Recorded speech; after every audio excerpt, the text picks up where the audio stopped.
విధంగా చెవులైతే ఏమో పొల్లుతో ఇలా కెలకడం వల్ల చెవులు పోయి అసలు పని చేయవని చెప్పారు. 80% పోయేవి, పనికిరావు.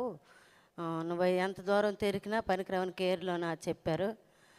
కానీ మేమైతే ఆలోచించి బెంగపడ్డాము. తండ్రి నువ్వన్నావు, నీ చిత్తమే, వినికిడి ఉండాలా, లారీకి డ్రైవింగ్కి వినికిడి ఉండాలి, అదే ముఖ్యము. కానీ అదే లేదని చెప్తాను. అదే నీ కృపే తండ్రి.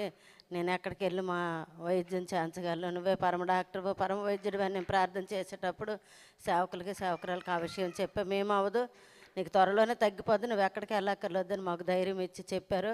దాన్ని బట్టి నిజంగా వాళ్ళు చెప్పిన మాట, ఆ ప్రార్థన బట్టి మరి ఎక్కడికి వెళ్ళకంటే అనుకోని రీతిలోన నా భర్తకి అయితే చెవు వినికిడి మళ్ళీ యథావిధిగా వచ్చింది. మేము మందులు కూడా మరి మార్చలేదు.